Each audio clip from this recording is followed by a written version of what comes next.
News 7 Tamil நேயர்களுக்கு வணக்கம். கேள்வி நேரம் நிகழ்ச்சியில் உங்களை சந்திப்பதில் மகிழ்ச்சி.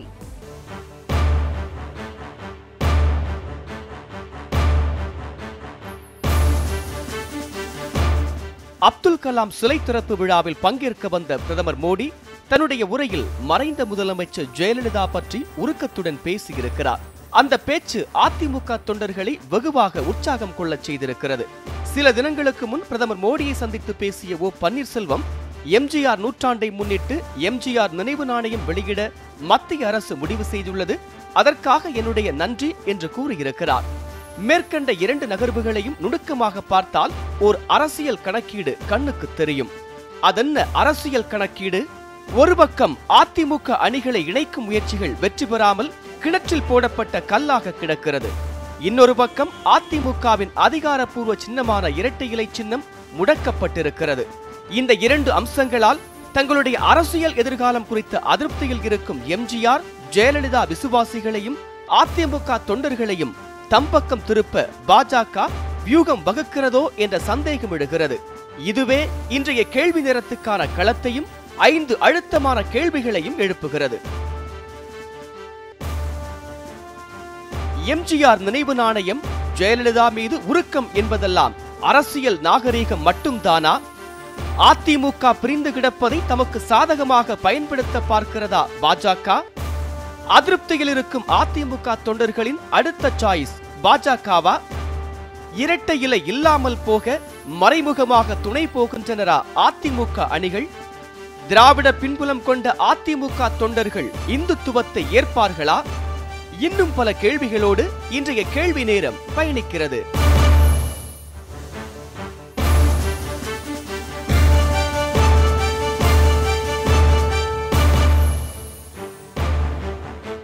இன்றைய கேள்வி நேரத்திற்கான களமானது அதிமுக தொண்டர்களை குறிவைக்கிறாரா பிரதமர் மோடி என்பதாகும். கருத்துரையாளர்களை தற்பொழுது நாம் அறிமுகப்படுத்திவிடலாம். பாஜகவில் இருந்து திரு நாராயணன் மற்றும் அதிமுக அம்மா அணியிலிருந்து திருமிகு CR சரஸ்வதி அவர்கள், அரசியல் விமர்சகர் திரு ரவீந்திரன் துரைசாமி அவர்கள் இங்கே இணைந்திருக்கிறார்கள்.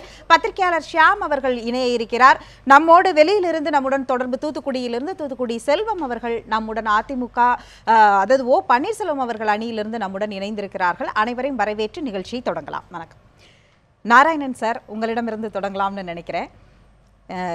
எம்ஜிஆருக்கு நாணயம் அல்லது மறைந்த முன்னாள் முதலமைச்சர் ஜெயலலிதா அவர்களுக்கான உருக்கமான இந்த பேச்சு எல்லாம் ஒரு அரசியல் நாகரிகமான பேச்சு மட்டும்தானா, அல்ல அதை தாண்டி பிரதமர் ஒரு அரசியல் கணக்கீடு போடுகிறார்? அதில் இல்லை, அரசியல் நாகரிகம் என்பதை விட ஒரு நல்ல தேசியவாதியான எம்ஜிஆர் அவருடைய நினைவிற்காக, ஏனென்று சொன்னால் தமிழகத்திலே திராவிட முன்னேற்றக் கழகம் அல்லது திராவிடர் கழகமெல்லாம் வந்த பிறகு ஒரு கடவுள் இல்லை என்கின்ற அந்த கோட்பாட்டை மறந்து அந்த திராவிட பாரம்பரியம் என்று சொல்கின்ற அந்த ஒரு இயக்கத்திலிருந்து எம்ஜிஆர் அவர்கள் சற்றே வித்தியாசமாக மூகாம்பிகை கோவிலுக்கு சென்றது முதலாக பல விஷயங்களை செய்தார். அதே போல தேசிய சிந்தனை பார்வை கொண்டவர் என்கின்ற அடிப்படையில் அவருடைய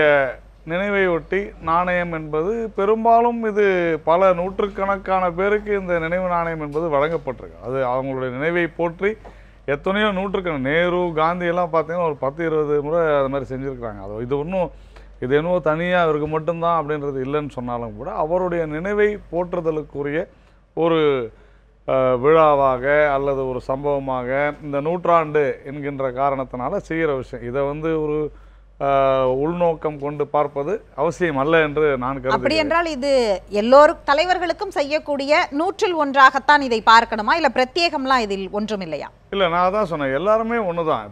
அதனால் இப்போ டாக்டர் அண்ணல் அம்பேத்கர் கூட இந்த நாணயம் கொடுக்கப்பட்டிருக்கிறது. பல்வேறு சம்பவங்களையொட்டி இந்த கமெமரேட்டிவ் காயின் வந்திருக்குது. மகாத்மா காந்தி அவர்களுக்கு வந்திருக்கு. அதனால் அப்போ ஒவ்வொருத்தரும் தனித்தனியாக நம்ம கம்பேர்லாம் பண்ண முடியாது. இவர் ஒரு நல்ல சிறந்த தேசியவாதி, சிறப்பாக ஆட்சி செய்திருக்கார் என்பதில் மாற்று கருத்து கிடையாது. நல்ல ஒரு கலையுலக பிரமுகரும் கூட. அதனால் இதில் உள்நோக்கம் கொண்டு பார்ப்பது என்பது தவறு. ரெண்டாவது, திரு ஓ பன்னீர்செல்வம் அவர்கள் முதல்வராக இருந்த அந்த சமயத்தில் அவர் கேட்டுக்கொண்டதன் அடிப்படை, ஒரு முதல்வர் கேட்டுக்கொண்டதன் அடிப்படை நடந்திருக்கிற ஒரு விஷயம். அதே போல உள்நோக்கத்தை தாண்டி ஒரு அரசியல் நோக்கம், அரசியல் மதிப்பீடு தான் கேள்வியா. அதான் நான் சொன்னேன், இதுல அரசியல்ன்ற வார்த்தையே எனக்கு தெரியலன்ற. நான் ஏன் தெரியலன்னு சொன்னா, எம்ஜிஆர் அவர்கள் நட்புறவுடன் தான் எல்லோருடனும் இருந்திருக்கிறார் என்பதுதான் நான் பார்க்கின்ற பார்வை. அதனால இதுல அரசியல் நாகரிகம் இருக்கிறது, ஆனா இதுல அரசியல் இருக்குதா அப்படின்னா இல்லைன்னு தான் நான் சொல்வேன். இந்த ஒரு விஷயத்துல ஜெயலலிதா மீது உருக்கம் அப்படின்னு ரெண்டாவதா நீங்க கேட்டது வந்து, என்னை பொறுத்தவரையில் திரு நரேந்திர தாமோதரதாஸ் மோடி அவர்களுக்கும் மறைந்த முதல்வர் ஜெயலலிதா அவர்களுக்குமான அந்த நட்பு என்பது எனக்கு நினைவு தெரிந்த, அதாவது நான் திரு மோடி அவர்களை நான் தொடர்ந்து பார்த்து கொண்டிருக்கிறேன். அந்த 2000 ஆண்டிலிருந்தே அவர்கள் இருவருமே ஒரு புரிதலோடு இருந்திருக்கிறார்கள் என்று சொன்னால், இங்கே இவர் பதவி ஏற்றால் அங்கே செல்வது, அந்த மாதிரியான பல விஷயங்கள். அதே போல பலருக்கும் தெரியாத சில விஷயங்கள் தொழில்நுட்ப அடிப்படையில் இவர்களுடைய டீம் அவங்களுக்கு ஹெல்ப் பண்ணது, மோடி அவர்களுடைய டீம் இங்கே ஹெல்ப் பண்ணது, இது மாதிரி நிறைய விஷயங்கள் நடந்திருக்கு, பரிமாற்றங்கள் நடந்திருக்கின்றன. நிர்வாகம் குறித்த பல விஷயங்களை அவர்கள் பேசியிருக்கிறார்கள் என்று எனக்கு தகவல் உண்டு. இந்த மாதிரி ஒரு இரு முதலமைச்சர்கள் ஒரு நாட்டில் என்னுடைய மாநிலம் எப்படி இருந்திருக்கிறது, நீங்கள் அதற்கு உதவி செய்யுங்கள், 2 பேரும் பரஸ்பரம் அந்த மாதிரி நட்பு அவர்களுக்குள்ள இருந்ததை இன்னைக்கு அவர் வெளிக்காண்பிக்கும் பொழுது அதில் ஒன்றும் தவறு இருக்கிற மாதிரி தெரியல. அதுலேயும் அரசியல் நோக்கம் இருப்பதாக எனக்கு தெரியவில்லை. அப்படிப்பட்டவர்கள் மோடி லேடி என்று பேசிக்கொண்டதும், அரசியல் தேர்தல் களத்துல பேசிக்கொண்டதும் நாம அதை பேசலாம். ஆனால் அதை தாண்டி இந்த தனிநபருடைய நட்பு சித்தாந்தங்கள் இதையெல்லாம் தாண்டி தான் பாஜக அதிமுக நெருக்கம் அப்படிங்கிறத பார்க்கப்படுதா? இல்ல, தனிநபர் நெருக்கம் அதான் அது இல்லைன்னா அது இல்லை. ஏன்னா அதனால தான் நான் 2000ன்னு சொன்னேன். ஏன்னா மோடி அவர்கள் முதல்வரான பிறகுதான் அவர்களுக்கிடையே உள்ள அந்த நட்பானது வந்திருக்கிறது. நான் அதனால தான் 92, 93 கூட நான் சொல்லலை.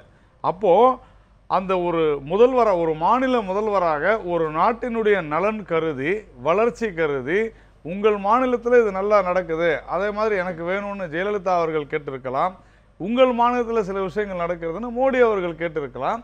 இது பரஸ்பரம் இரு மாநில முதல்வர்கள் ஒரு தேசிய வளர்ச்சியில் கொண்டு அக்கறையாகத்தான் நான் அதை பார்க்கிறேன். இதில் நட்பு என்பது அந்த அடிப்படையிலான ஒரு மரியாதையாக அவர் பேசியிருக்கிறார் அப்படின்றீங்க. சிஆர் சரஸ்வதி மேடம், இதை எப்படி பார்க்கிறீர்கள்? எம்ஜிஆருக்கு இப்போது நினைவு நாணயம் வழங்குவதாக இருக்கட்டும், அல்லது இங்கு பல விஷயங்கள்ல அதிமுக பாஜகவுடைய இந்த நெருக்கம் அப்படிங்கிறது அரசியல் மதிப்பீடாதான், நாகரிகத்தை தாண்டி ஒரு படி மேலே தான் பார்க்கப்படுகிறது. அதை நீங்க எப்படி பார்க்குறீங்க? முதலில் மாண்புமிகு பாரத பிரதமருக்கு நன்றி. அது எல்லாருக்கும் சார் சொன்னதை போல நானே வெளியிட்டிருந்தாலும், எங்களுடைய தலைவர், எங்கள் இயக்கத்தை உருவாக்கிய தலைவர், திரைப்படத்தில் வாழ்ந்த போதே வாரி வழங்கிய வள்ளல், அப்படிப்பட்ட ஒருத்தருக்கு இன்னைக்கு நானே வெளியிடப்படுதுங்கிறது உண்மையிலே மிக சந்தோஷம். அதே போல் எங்கள் அம்மாவை பற்றி இன்றைக்கு மாண்புமிகு பாரத பிரதமர் பேசியிருப்பது அதை விட சந்தோஷம். இந்த நிமிஷம் இல்லை, இந்த ஜென்மம் பூராவும் எங்களால் எங்கள் அம்மா மறக்க முடியாது. அப்பேற்பட்ட ஒரு லீடர்.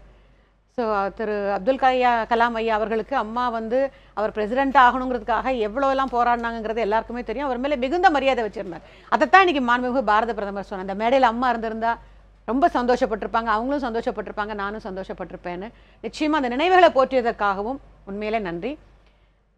இன்னைக்கு திமுக வரல, வந்தால் சொல்லியிருப்பேன். அதாவது காங்கிரஸ் திமுக ஆட்சியில் இருந்தப்போ இத்தனை ஊடகங்கள் இல்லை. அன்னைக்கு பார்த்தீங்கன்னா திமுகவும் காங்கிரஸும் இருந்தப்போ எள்ளுன்னா காங்கிரஸ் எள்ளுன்னா திமுக எண்ணெயா இருப்பாங்க, திமுக என்னன்னா எள்ளுன்னா அவங்க எண்ணெயா இருப்பாங்க. ஏன்னா எல்லா விஷயத்திலுமே கூட்டணியில வேற இருந்தாங்க, எல்லா விஷயத்திலும் இருக்கு இயற்கையான. ஆனால் அதே சமயத்துல கூட்டணியில் இல்லை என்றாலும் ஒரு மாநில அரசு மத்திய அரசை சார்ந்திருக்கு. இப்ப நம்ம நீட்டு வேண்டான்னு போராடுறோம், யார்கிட்ட கேட்க முடியும்? மத்திய அரசு தான் கேட்கணும். விவசாயிகளுக்காக அதிக நிதி கேட்கிறோம், யார்கிட்ட கேட்க முடியும்? மத்திய அரசு தான் கேட்க முடியும். ஸோ ஒரு மத்திய அரசு, எல்லா மாநிலங்களும் மத்திய அரசு சார்ந்து இருக்கும் போது சில நமக்கு தேவையில்லை, மக்களை பாதிக்கக்கூடிய விஷயங்களுக்கும் எடுத்து குரல் கொடுக்கத்தான் வேணும். அதே நேரத்தில் நமக்கு தேவையானதை மத்திய அரசு கேட்டு வாங்கத்தான் வேணும். ஸோ நாங்கள் அப்படித்தான் பார்க்குறோமே தவிர அதை மீறி நாங்கள் அதை ஓவரா அதை எக்ஸாஸ்ட் பண்ற அளவுக்கு ஒன்றும் இல்லை. இப்போ நீங்கள் குறிப்பிட்ட மாநில உரிமை சார்ந்து நீங்கள் கேட்கக்கூடியது இருக்கு இல்லையா, இதற்கு எந்த அளவிற்கு முக்கியத்துவம் கொடுக்கப்பட்டிருக்கிறது, செவிசாய்க்கப்பட்டிருக்கிறது? அரசியல் கோரிக்கைகள், அதாவது நினைவு நாணயம் வெளியிட வேண்டும், அல்லது பாரத ரத்னா விருது வழங்க வேண்டும், நாடாளுமன்றத்தில் வெண்கல சிலை மறைந்த முதலமைச்சர் ஜெயலலிதாவுக்கு வைக்க வேண்டும், இப்படியான கோரிக்கைகளுக்கான முக்கியத்துவமும் மாநில உரிமை சார்ந்த கோரிக்கைக்கான முக்கியத்துவம் தான் இன்னைக்கு தேர்தல், அதாவது விவாத களமா நாம இன்னைக்கு வைக்கிறதுக்கான மிக முக்கியமா இருக்கு. அப்ப அடுத்தடுத்து இது நகர்ந்து கொண்டே போகிறதா? இல்லம்மா, இப்ப அதெல்லாம் எவ்வளவு முக்கியமோ அதே மாதிரி மாநிலம் இதுவும் முக்கியம். இன்னைக்கு நீட்டுக்கு ஏன் இது வரைக்கும் நாங்க கேட்டுக்கிட்டு இருக்கோம்? இப்ப மத்த மாநிலம் ஏத்துக்கிட்டா கூட எங்க மாணவர்கள் கஷ்டப்படுறாங்க, இங்க சிபிஎஸ்சியில படிக்கிற மாணவர்கள் ரொம்ப கம்மி, நாட் ஈவன் 4%. ஸோ அதனால எங்களுக்கு வேணும்ட்டு இது வரைக்கும் போராடிட்டு இருக்கோம். ஆகவே அந்த மாதிரி விஷயங்களுக்கு தொடர்ந்து நிச்சயமா அழுத்தம் கொடுக்க தான் செய்யும். இப்ப கூட மாண்புமிகு முதலமைச்சர் போகும்போதும் அமைச்சர்கள் போகும்போதும் பாரத பிரதமர் கிட்ட நீட்டு தமிழகத்துக்கு வேண்டவே வேண்டாங்கிற கோரிக்கையை வைக்கிறோம். அதே போல இன்னும் என்னெல்லாம் தேவையோ இங்க அதற்குண்டான கோரிக்கைகள் தொடர்ந்து வைக்கப்படுது. தேவையானதை நம்ம வைக்க தான் வேணும், கேட்க தான் வேணும். அதுக்காக எல்லாத்துக்கும் நாங்க மத்திய அரசை சார்ந்திருக்கோம்னு அர்த்தம் இல்லை. எதற்கு கோரிக்கையாவே இருக்கு. இது அதிமுக என்ற ஒரு தனி கட்சியுடைய கோரிக்கைகளோ அல்லது அதற்கு உடனடியாக செயல் வடிவம் கிடைச்சிருது, அதுதான் இங்கே கேள்வியா? இல்லம்மா, இது மக்களுடைய பிரச்சனை. நீட் என்பது மாணவர்கள் பிரச்சனை. அதுதான் கேக்குறேன், அதற்கு என்ன செயல் வடிவம்? அதற்கு இப்போ சுப்ரீம் கோர்ட் ஒரு தீர்ப்பை சொல்லி அதன் பிறகு சென்ட்ரல் கவர்மெண்ட் அதை நடைமுறைப்படுத்தி இன்னைக்கு மற்ற மாநிலங்கள்ல நீட்டு மத்திய அரசு சொன்னாங்க, எல்லாரும் ஏத்துக்கிட்டாங்க, நீங்க ஏத்துக்கலங்கிறாங்க. நாங்க என்ன சொல்றோம், மத்தவங்க ஏத்துக்கிட்டா கூட எங்க மாணவர்கள் எதிர்காலம் முக்கியம், எங்க மாணவர்கள் நலம் முக்கியம். ஆகவே எங்களுக்கு அது வேண்டாங்கிறதுல தெளிவா இந்த நிமிஷம் வரைக்கும் போராடுறோம். இதே போல விஷயங்களுக்கு நிச்சயமா மத்திய அரசு நாங்கள் போராடி கேட்போம். ரவீந்திர துரைசாமி அவர்கள் இதனை எப்படி பார்க்கிறார்? அதாவது இந்த நினைவு நாணயம் எல்லாம் நாராயணன் அவர்கள் குறிப்பிட்டது மாதிரி 100 தலைவர்கள் எல்லா தலைவர்களுக்கும் மறைந்த தலைவர்களுக்கு வெளியிடுற மாதிரி நீங்க பார்க்கிறீங்களா? அல்லது இது அதையும் தாண்டி பாஜக அந்த அதிமுக பக்கம் ஒரு நெருக்கம் இருக்கிறது அப்படிங்கிற ஒரு அரசியல் மதிப்பீடு இருக்கா? பன்னீர்செல்வத்தோட ஒரு கோரிக்கைக்கு அவங்க கொஞ்சம் செவி சாய்த்திருக்க மாதிரி தெரியுது. இது நூற்றாண்டில் 101வது ஆண்டு தான். பன்னீர்செல்வம் இது மேலும் ஒரு முதலமைச்சருக்கு நாணயம் விடுறதெல்லாம் இயல்பான ஒரு இது. அதில் ஒன்றும் பெரிய கடினமான வேலையில் எந்த மத்திய அரசும் அதெல்லாம் மறுக்கக்கூடியதும் இல்லை, நேச்சுரலாக வர்றது தான் இது. அதில் ஓபிஎஸ் கேட்டிருக்காரு, ஓபிஎஸ் ஃபைல் சொல்லியிருக்காருங்க போது ஓபிஎஸ்க்கு ஒரு சின்ன அட்வான்டேஜை மோடி மத்திய அரசு கொடுத்துருக்க மாதிரி தெரியுது.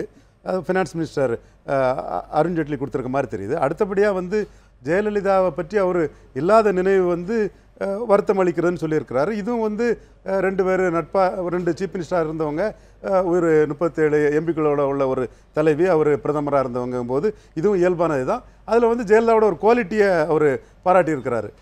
ஜெயலலிதா இருந்தால் அந்த ஒர்க்கர்ஸை அவங்க போழ்ந்திருப்பாங்கங்கிற ஒரு இதையும் பாராட்டிருக்காரு. ரெண்டுமே ஒரு சாதாரண நிகழ்வாக தான் நான் பார்க்குறேன். இதில் ஒன்றும் பெரிய இதை வச்சு பெரிய ஒரு அரசியல் ரீதியான ஒரு நிகழ்வுங்கிறன்னு சொல்லணும்னா சிறிதளவு பன்னீர்செல்வத்துக்கு ஒரு பொலிட்டிக்கல் லிவரேஜ் அதுதான் இப்போது கேள்வியாவே பார்க்கப்படுது இல்லையா? அதாவது முதல்வர் வைக்கக்கூடிய கோரிக்கைகளுக்கு செவி சாய்ப்பது ஒரு புறம், இன்னொரு பக்கம் பன்னீர்செல்வம் அவர்கள் வைத்த கோரிக்கை ஜனவரி மாதம் வைத்து அன்றைக்கு முதல்வராக இருந்து அவர் வைத்த கோரிக்கைக்கு இன்றைக்கு செவி சாய்த்து அதனை நடைமுறைப்படுத்துறது அப்படிங்கிறது அப்ப அங்கேயே ஒரு அரசியல் தானே இதில் இருக்கிறது. இல்லை, நிச்சயமாக இதில் பன்னீர்செல்வம் ட்விட்டரில் பாஜகவோட கூட்டணி போட்டுக்கிட்டு அதை உடனே மாற்றக்கூடிய அளவுக்கு சில சமிச்சைகளை கொடுக்குறாரு.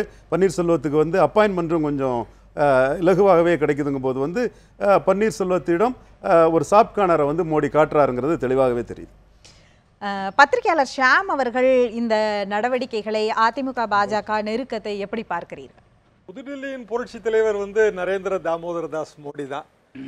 அதிமுகவை சுவீகரிக்கணும்னு நினைக்கிறதுலையும் தவறு கிடையாது. என்ன காரணம்னா 88ல் இதே மாதிரியான ஒரு நெருக்கடியான நிலைமை ஏற்பட்ட போது காங்கிரஸ் அரசாங்கம், அப்போதைய ராஜீவ்காந்தி, பிரதமர் ராஜீவ்காந்தி மனைவி சோனியாவுடன் இங்கு 23 தடவை சுற்றுப்பயணம் செய்து அதிமுக ஆதரவை அவர்களுக்கு சாதகமாக திருப்ப முயற்சி செய்தார்கள். இது வரலாறு ரவீந்திரன் அவர்களுக்கு மிகவும் நன்றாக தெரியும். ஆக எந்த மாநிலமாக இருந்தாலும், அது பீகாராக இருந்தாலும் சரி, தமிழ்நாடாக இருந்தாலும் சரி, எந்த மாநிலத்திலும் கால் பதிக்கலாம் அல்லது தங்கள் பலத்தை பெருக்கிக் கொள்ளலாம் என்று ஒரு மத்திய கட்சி நினைக்கும் போது அதிமுகவை சுவீகரிக்க நினைத்தார் ராஜீவ் காந்தின்னு நீங்க குறிப்பிட வரீங்களா? இதன் மூலம் கண்டிப்பா அதிமுக தொண்டர்களை, அதிமுக பெரிய தலைவர் ஒருவர் அதிமுகவில் இல்லாது போகும்போது அந்த இடத்தை நிரப்ப வேண்டும் என்று ஒரு தேசிய கட்சி முயற்சி செய்வதில் அதில் ஒன்று தவறில்லை. மக்கள் ஏற்றுக்கொள்கிறார்களா என்பது வேறு விஷயம். ஆனால் அந்த முயற்சி என்பது புதுடில்லியிலிருந்து நடக்கத்தான் செய்யும். இன்றைக்கு என்னை பொறுத்தவரையிலே அதிமுகவின் நாடோடி மன்னன் நரேந்திர மோடி தான். அதில் எனக்கு எந்த விதமான சந்தேகமும் இல்லை. நீங்கள் நன்றாக பார்த்தால் பன்னீர்செல்வம் அவர்கள் முதலமைச்சர். ஒரு முதலமைச்சர் என்போது தமிழ்நாடு அரசு நாணயத்திற்காக வேண்டுகோள் விடுக்கிறது. ஒரே நேரத்தில் பன்னீர்செல்வத்தையும் திருப்தி செய்கிறார்கள். அதே நேரத்திலே வந்து இங்கு வந்து இபிஎஸ் அவர்களே மேடையிலே பக்கத்திலே உட்கார வைத்துக் கொள்கிறார்கள். அதே நேரத்தில் ஜெயலலிதா அவர்களின் உருக்கமாக கூறுகிறார்கள். ஆனால் இதே ஜெயலலிதா அவர்கள் அப்துல் கலாம் அவர்கள் இறந்த போது வரவில்லை. அதை நாம் நன்றாக நினைவிலே கொள்ள வேண்டும். அதற்கு பல காரணங்கள் இருக்கலாம். உடல்நிலை சரியில்லாம இருக்கலாம். ஆனா உடல்நிலை அப்போது நன்றாகத்தான் இருந்தது. இல்ல நடக்க முடியாம இருந்தாங்க ஷியாமண்ணா. ரொம்ப நேரம் இல்ல ஒரு கடந்த 2 வருடங்களாவே பாத்தீங்கன்னா அவங்களால வந்து நடக்கிறதுக்கு ரொம்ப சிரமப்பட்டாங்க. டிராவல் இதெல்லாம் விமர்சனத்துக்கு ஆளான விஷயங்க. அந்த காலத்திலே வந்து இதெல்லாமே டிவியில நம்ம பேசி இருக்கிறோம். அவங்க வரலங்கிறதா உண்மை. என்னவாக இருந்தாலும் அவர்கள் வந்திருக்க வேண்டும் என்பதுதான் என் நிலைப்பாடு. ஏனென்றால் அப்துல் கலாம் அவர்கள் வந்து தமிழகத்திலிருந்து போன ஜனாதிபதி. அது மட்டும் இல்லாமல் மக்களின் மனதை மிகவும் கவர்ந்தவர். ஒரு மக்கள் ஜனாதிபதி என்றே அவரை நாம் கூறலாம். ஆனால் அவர்கள் போகவில்லை. ஆக அப்படிப்பட்ட ஒரு நினைவுகள் வந்து பிரதமர் அவர்களுக்கு இந்த மேடையிலே வர வேண்டிய அவசியம் இருப்பதாக எனக்கு தெரியவில்லை. இருவரும் நண்பர்கள், அதிலெல்லாம் எனக்கு மாற்று கருத்து கிடையாது. மறைந்துவிட்ட ஒரு முதல்வரை பற்றி அவர் நினைவு கூறுவதும் சரிதான். மேடை வந்து அதற்கு பொருத்தமாக இல்லை. இதுதான் என்னுடைய.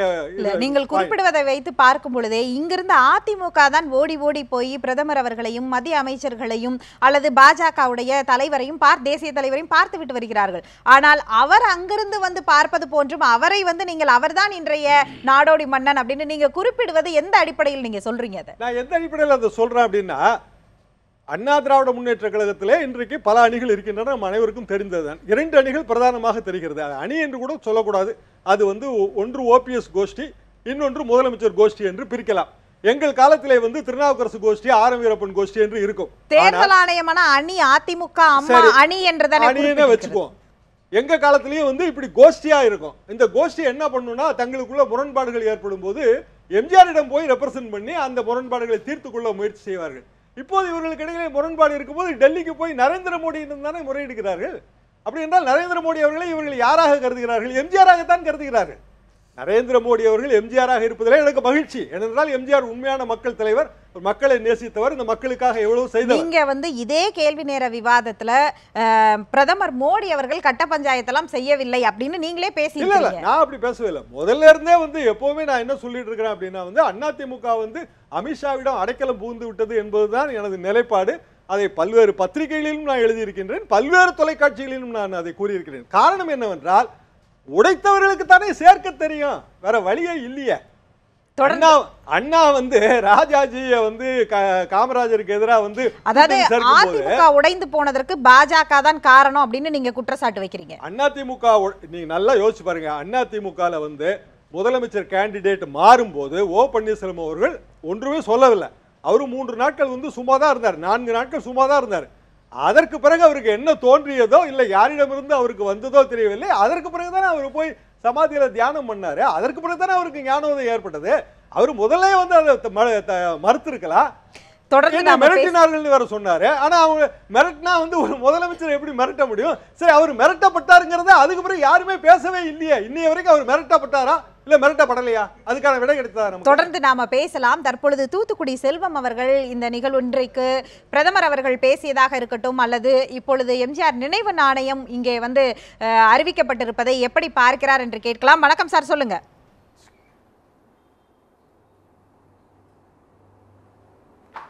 அதாவது மாண்புமிகு புரட்சித் தலைவி அம்மா அவர்களோடு மிக நாணயமான நண்பராக நரேந்திர தாமோதர் தாஸ் மோடி அவர்கள், நான் இந்தியாவினுடைய பாரத பிரதமர் அவர்கள் வந்து ரொம்ப நெருக்கமாக இருந்தாங்கங்கிறது எல்லாருக்கும் தெரியும்.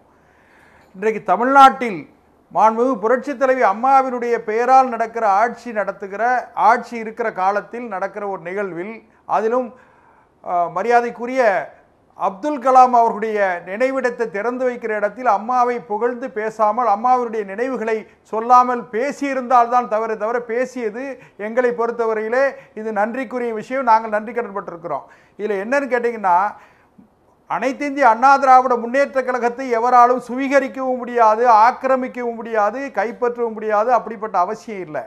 இதில் மரியாதைக்குரிய அண்ணன் ஷியாம் அவர்களும் மரியாதைக்குரிய அண்ணன் ரவீந்திரன் துரைசாமி அவர்களும் 2 பேரும் 2 கோணத்தில் சொன்னாங்க. அதில் என்னன்னு கேட்டிங்கன்னா, புரட்சி தலைவர் என்பவர் ஒருவர் தான். புரட்சி தலைவரை இன்னொருவர் வந்து அந்த இடத்தை புரட்சி தலைவருடைய இடத்தை இட்டு நிரப்பக்கூடிய அளவிற்கு யாரும் செய்ய முடியாது. அது அண்ணன் ஷியாம் அவர்களுக்கு தெரியும். அண்ணன் ரவீந்திரன் துரைசாமி அவர்கள் சொன்னார்கள், ஒரு உண்மையை சொன்னாங்க, அண்ணன் ஓ பன்னீர்செல்வம் அவருடைய குரலுக்கு மதிப்பு இருக்கிறது என்று சொல்லி. அதில் உண்மை இருக்கு, உண்மையும் கூட தான். ஏன்னு கேட்டிங்கன்னா அண்ணன் ஓபிஎஸ் அவர்கள் தான் மாண்புமிகு புரட்சித் தலைவி அம்மாவினுடைய இயக்கத்தை, புரட்சித் தலைவருடைய இயக்கத்தை, புரட்சித் தலைவியினுடைய இயக்கத்தை கட்டி காப்பாற்றக்கூடிய ஆற்றல் உள்ளவர் என்பதும், புரட்சித் தலைவி அம்மாவை நேசிக்கிற, புரட்சித் தலைவரை நேசிக்கக்கூடிய தொண்டர்கள் அனைவருமே அண்ணன் ஓபிஎஸ் அவர்களை தான் இன்றைக்கு இந்த கட்சியை வழிநடத்தக்கூடிய தகுதியானவர் என்று ஏற்றுக்கொண்டிருக்கிறார்கள். அதாவது நீங்கள் பேசும்பொழுது இங்கே பினாமி ஆட்சி நடைபெறுகிறது என்று குறிப்பிட்டீர்கள். இப்பொழுது அதிமுகவுடைய இப்போதைய ஆட்சியானது அம்மா ஆட்சி தான் இங்கே நடைபெறுகிறது என்று குறிப்பிடுகிறீர்கள். அம்மாவின் பெயரை சொல்லி நடக்கிறார். இன்றைக்கும் எங்களுக்கு ஒன்று சந்தேகமே இல்லை. இன்றைக்கும் அவர்களிடத்தில் அவர்கள் பினாமிகள் என்று சொல்வதற்கு எங்களுக்கு எந்த தயக்கமும் இல்லை. ஏன்னு கேட்டீங்கன்னா, ஒருவேளை அவர்கள் நாங்கள் பினாமி ஆட்சி இல்லை என்று சொன்னால், அம்மாவை மட்டுமே நேசிக்கிற ஆட்சி என்று சொன்னால், அவர்கள் என்ன செஞ்சிருக்கணும்? மாண்பு புரட்சி தலைவி அம்மாவினுடைய மரணத்தில் தொண்டர்களுக்கு, பொதுமக்களுக்கு ஏற்பட்டிருக்கிற சந்தேகத்திற்கு நாங்கள் சிபிஐ என்கொயரி, மத்திய புலனாய்வுத்துறையினுடைய விசாரணை வேண்டும் என்று சொல்லியிருக்கணும். ரெண்டாவது, திருமதி சசிகலாவோ தினகரனோ அல்லது அவருடைய குடும்பத்தை சார்ந்தவர்களோ இந்த இயக்கத்தில் நேரடியாகவோ மறைமுகமாகவோ எந்தவித நடவடிக்கையிலும் ஈடுபடுவதற்கு நாங்கள் அனுமதிக்க மாட்டோம்னு சொல்லி மரியாதைக்குரிய இவர் இபிஎஸ் அவர் சொல்லியிருக்கணும். எடப்பாடி பழனிசாமி அவர்கள் பன்னீர்செல்வம் அவர்களை மதிக்கிறார். அந்த அடிப்படையில் தான் இந்த அடுத்தடுத்த கட்ட நிகழ்வுகள் நடக்கிறது என்றால், ஏன் குடியரசுத் தலைவர் தேர்தலுக்கு ஆதரவு பாஜகவுடைய தலைவர் அமித்ஷா அவர்கள் தான் கேட்டார் ஓபிஎஸ் அவர்களிடம்? பிரதமர் பாரதிய ஜனதா கட்சியினுடைய அகில இந்திய தலைவர் அமித்ஷா தான். பிரதமர் என்ன கேளுங்க சகோதரி, கேளுங்க. அதாவது பிரதமர் இந்திய நாட்டினுடைய பிரதமர், அது பாரதிய ஜனதா கட்சியினுடைய வேட்பாளருக்கு ஆதரவு கேட்கிறார். ராம்நாத் கோவிந்துக்காகட்டும் அல்லது துணை பிரதமராக, துணை ஜனாதிபதியாக வேட்பாளராக நிறுத்தப்பட்டிருக்கிற வெங்கையா நாயுடுவுக்காகட்டும், அவங்க ரெண்டு பேருமே பாரதிய ஜனதா கட்சியின் சார்பில் நிறுத்தப்பட்டிருக்கிற வேட்பாளர்கள். ஆக பாரதிய ஜனதா கட்சியினுடைய வேட்பாளர் வெற்றி பெறுவதற்கு பாரதிய ஜனதா கட்சியினுடைய அகில இந்திய தலைவர் திரு அமித்ஷா அவர்கள் கேட்பதில் தான் நியாயம் இருக்கிறது. அதில் கேட்டது தான் நியாயம். இதில் என்ன விஷயம்னு கேட்டால் வேற ஒன்றும் கிடையாதுமா. எங்களை பொறுத்தவரையில் இன்னைக்கு நாங்கள் மக்களை சந்தித்து தர்ம யுத்தத்தில் மக்களோடு மக்களாக நாங்கள் பயணப்படுறோம். எங்களை பொறுத்தவரையிலே இந்த ஆட்சி பினாமி ஆட்சியாக நீடிக்கிற இந்த ஆட்சி நீடிப்பதில் எங்களுக்கு உடன்பாடு இல்லை.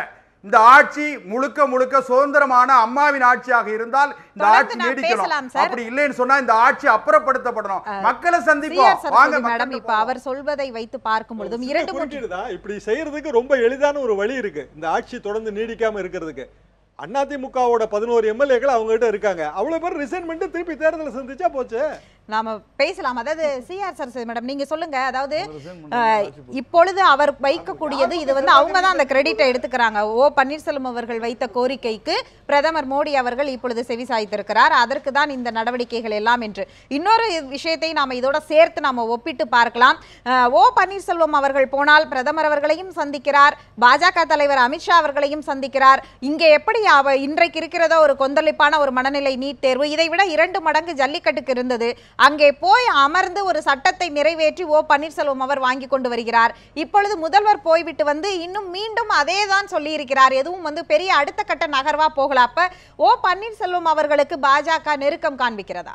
ஜல்லிக்கட்டு என்பது மக்களுடைய பிரச்சனையா மாறிச்சுமா. தமிழக மக்கள் களத்துல உட்கார்ந்தாங்க. அப்புறம் மத்திய அரசு அப்புறம் வாய்மூடி இருக்கவே முடியாது. எப்போ மக்கள் புரட்சி வெடிச்சதோ அதன் பிறகு மத்திய அரசு முடியாதுன்னு சொல்லவே முடியாது. ஏன்னா மக்கள் தான் அரசு, அரசு தான் மக்கள்.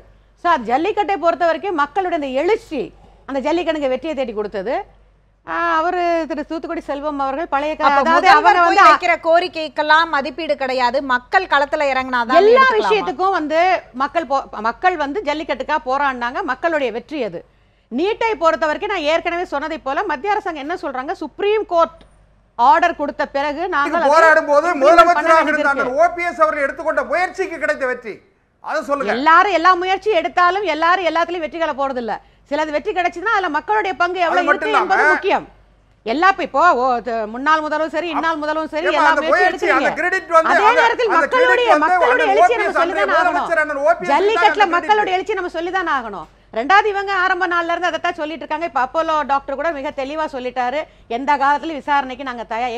எங்களை பொறுத்த வரைக்கும் நான் அதை பத்தி நான் பேசினா அவர்களும் அதை பத்தி ஆர்கியூ பண்ண விரும்பல. ஏன்னா நாங்க தெளிவா பலமுறை சொல்லிட்டோம். திரும்ப அதையே பேசிட்டு இருக்கிறதா எனக்கு விருப்பம் இல்ல. ஏன்னா நாங்க திரும்ப தெளிவா சொல்லிட்டோம். அம்மாவுடைய வெளியில போறோம்.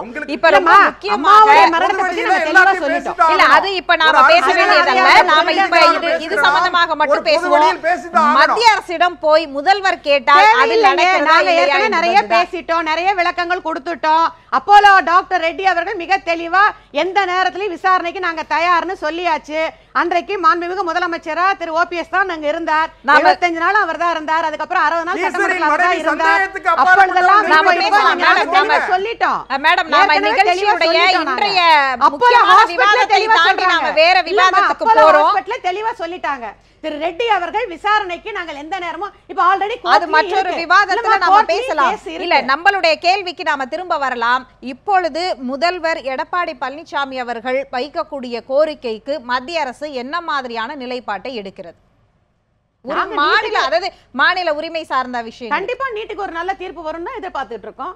நீட்டை பொறுத்த வரைக்கும் நல்ல தீர்ப்பு வரணும். அதே போல பாத்தீங்கன்னா விவசாயிகளுக்காக நம்ம வச்சிருக்க கோரிக்கையாகட்டும், அதே போல நெடுவாசல் பிரச்சனையாகட்டும், கதிராமங்கலம் பிரச்சனையாகட்டும், எல்லாத்துக்குமே மக்களுக்கு ஏற்ற மாதிரி நல்ல தீர்ப்பை மத்திய அரசு வழங்கணுங்கிறதுல நிச்சயமா அம்மாவுடைய அரசு தெளிவா தான் இருக்கு.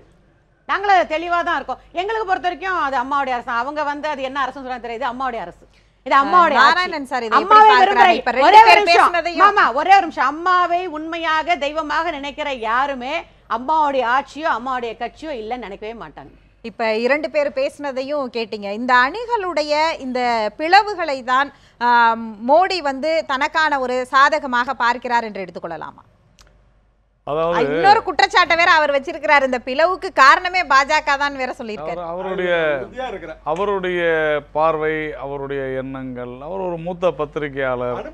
அந்த காலத்துல எந்த கட்சியில் என்ன நடக்கும்னு தராசில் நான் சின்ன வயசுல இருந்தே பார்த்துக்கிட்டு இருக்கிறேன். அது அவருடைய அனுபவம். அப்படிதான் அவருடைய பார்வையே கழுகு பார்வையாகத்தான் அந்த காலத்துல இருந்தே இருந்துகிட்டு இருந்துச்சு. அதனால் நெகட்டிவ் சைடு தான் ஷியாம் அவர்களுக்கு தெரியும். அதுவும் ஒரு வகையில் நல்லது தான் வச்சுங்க. அதனால் அவர் சொல்றதெல்லாம் சரி நான் ஏற்றுக்க மாட்டேன். இன்வெஸ்டிகேட்டிவ் ஜெர்னலிசம் அப்படிங்கறத தமிழ்நாட்டில் அறிமுகப்படுத்தின மிக முக்கியமான பத்திரிகையாளரா ஒரு மண்புழு பார்வை தான் பார்த்திருக்காரு, கழுகு பார்வையை தாண்டி. எப்படியோ அதனால அவர் ஷியாம் சொல்றதுல எனக்கு ஒன்றும் பெரிய வியப்பு இல்லை. அது அவருடைய கருத்து. அதுக்குள்ள நான் போகவே விரும்பலை. ஏன்னா அது இல்லாத போது அதை பற்றி நான் சொல்ல வேண்டிய அவசியம் இல்லை. பட்டு அதற்கு உண்டான அவசியம் நமக்கு இல்லை. அதாவது பாரதிய ஜனதா கட்சிக்கு இல்லை. ஆனால் ஒரு பெரும்பான்மை பெற்ற ஒரு கட்சி ஒரு பெரிய மாநிலத்தில் ஆட்சியில் இருக்கும் பொழுது ஒற்றை தலைமையை நம்பி இருந்த கட்சி, அது திமுக இருந்தாலும் சரி, அதிமுக இருந்தாலும் சரி, பெரும்பாலான மாநில கட்சிகள் இந்தியா முழுவதுமே அப்படி தான் இருக்குது. அந்த மாதிரி ஒரு சூழ்நிலையில் ஒரு மாநில அரசு ஸ்திரமானதாக இருக்கிறதா, அப்படி மாற்றி அமைக்கப்படுகிறதா? இல்லை, அப்படி இல்லை. நீங்கள் எல்லா கட்சியுமே ஒரு ஒற்றை தலைமையை தான் இருக்குது. இங்கே ஜெயலலிதா, கருணாநிதி, லல்லு பிரசாத் யாதவ், முலாயம் சிங் யாதவ், சந்திரசேகர் ராவ், இந்த மாதிரி எல்லாமே அது மாநில கட்சிகள் அப்படிதான் இருக்குது. அதுதான் உண்மை.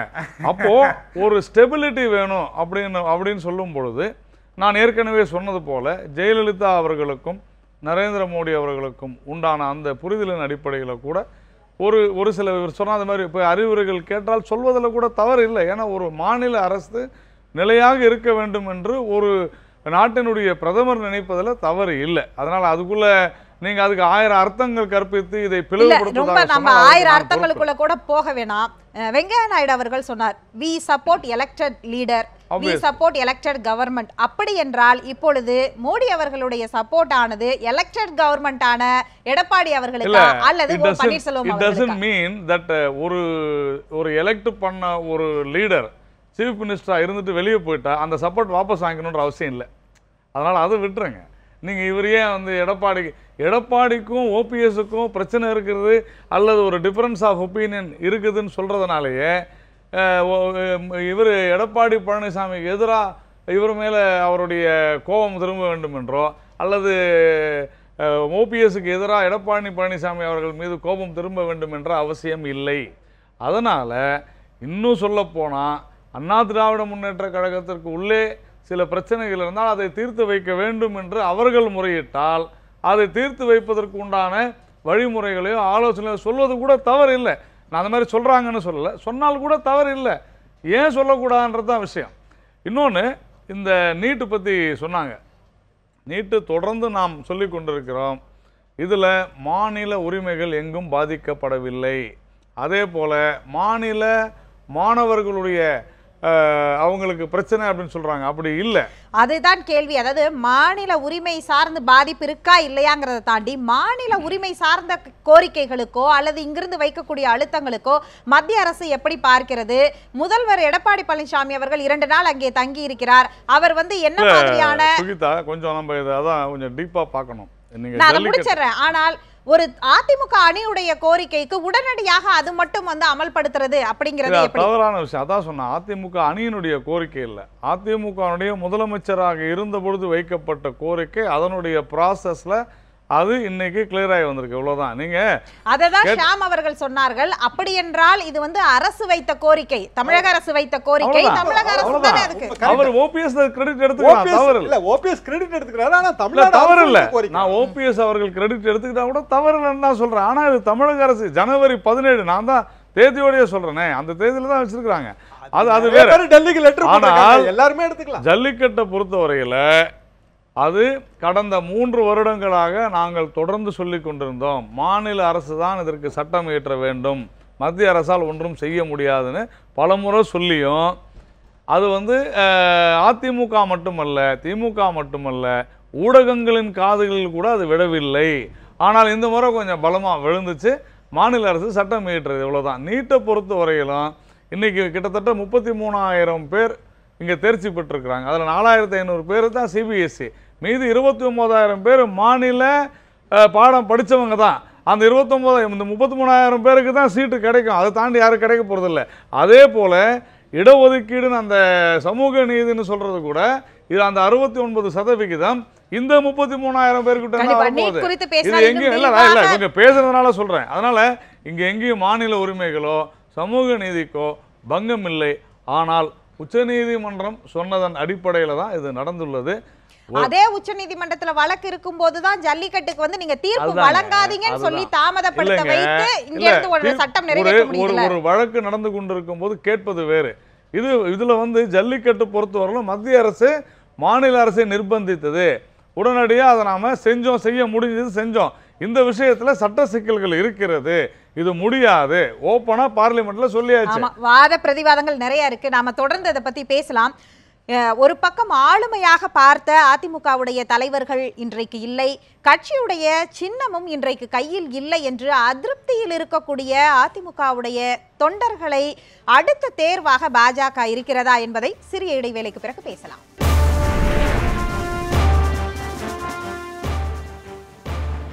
மீண்டும் கேள்வி நேரம் நிகழ்ச்சி தொடர்கிறது. ரவீந்திரன் துரைசாமி அவர்கள், நீங்க இதை எப்படி பார்க்குறீங்க? அதாவது இரட்டை இலை இல்லாமல் இருக்கக்கூடிய இந்த சூழ்நிலையில மறைமுகமாக அதிமுக அணிகள் இரண்டுமே இந்த பிளவின் மூலமாக துணை போகின்றனவா? அதாவது இதில் முதல்ல ஜல்லிக்கட்டு நடக்கும்போது ஜெயலலிதாவுக்கும் மோடிக்கும் இருந்த நல்லுறவோட பன்னீர்செல்வத்துக்கும் மோடிக்கும் நல்லுறவு இருந்தனால தான் ஜல்லிக்கட்டு நடந்தது. ஜெயலலிதா மோடி நல்லுறவு அதுன்னு சொன்னால் கூட ஜல்லிக்கட்டு நடக்கலை. அது காரணங்கள் ஜெயலலிதா ஜல்லிக்கட்டை எந்த அளவு அதை ப்ரொமோட் பண்ணி கொண்டு வந்தாங்கன்னு பலன் இருந்தாங்க கூட நடக்கலைங்கிறது உண்மை. அதே மாதிரி டிஜிட்டல் அக்சஸ் சிஸ்டம் அது எடப்பாடி காலத்தில் நடந்திருக்குது. ஜெயலலிதா பல முறை எழுதி இது பண்ணி நிறைய போராடுற ஒரு விஷயம் இவர் டிஎஸ் டிஜிட்டல் அக்சஸ் சிஸ்டம் நடந்திருக்காக. இவங்க 2 பேரும் ஆளுகளுக்கு ஒரு விஷயங்களை சாதிச்சிருக்காங்க, லிவரேஜை கொடுத்துருக்காங்கங்கிறதும் தெரியுது. எந்த ஒரு அரசியல் கட்சியும் பிளவுபட்டால் அதில் என்ன கெயின்னு மற்ற காம்படிட்டிவாக உள்ள மற்ற கட்சிகள் இயல்பாக பார்க்கத்தான் செய்யும். பாஜக ஒரு 30 வருஷமாக தனக்கு ஒரு நல்ல ஃபுட்கோல்டை தனியாக எடுக்கணுங்கிற ஒரு முயற்சியில் இருக்கக்கூடிய ஒரு கட்சி. 98, 99 வாஜ்பாய் தலைமைக்கு ஒரு கூட்டணி மூலமாக கிடச்சிது. 2014 மோடி தலைமைக்கு தனின்னா மேஜர் அலையன்ஸ் இல்லாமல் கிடச்சிது. அதுக்கு பிறகு அசம்பிளில் அவங்களுக்கு பெரிய செட்பேக். இந்த இதில் ஜெயலலிதா கூட இருந்த நட்புறவில் பாஜக பொலிட்டிக்கல் கெயின் எதுவுமே கிடைக்கல. அதாவது அந்த கட்சிக்காரங்களே சிபி ராதாகிருஷ்ணன் அவர்களே 2016 கூட்டணி வரும், நம்ம கண்டஸ்ட் பண்ண வேண்டியிருக்கலாம் நண்பர் தான் அவர் சொன்னார். ஆனால் ஜெயலலிதா லாஸ்ட் மினிட்ல பல பொலிட்டிக்கல் ரீசன்ஸுக்காக கூட்டணி இது பண்ணல. ஆக்சுவலாக மோடி வந்து 45 நிமிஷம் ஜெயலலிதா பார்த்தது ஜெயலலிதாவுக்கு பெரிய ஒரு இமேஜ் பூஸ்டிங். அந்த இமேஜ் பூஸ்டிங்கு வந்து பரிபூரமாக ரெசிப்ரோகேட்டிவாக வந்து பிஜேபிக்கு எந்த லாபமும் கிடைக்கல. அப்படி இருக்கும்போது வந்து பிஜேபியோட தலைமை நின்று வந்து ஒற்றை தலைமை வந்து பிஜேபிக்கு சாதகம் இல்லைங்கிற ஒரு எண்ணத்தில் தான் வந்து, அதாவது பைப்போலர் பொலிட்டிக்ஸ், திமுக ஒற்றை தலைமை உருவாயிட்டு இருக்குது.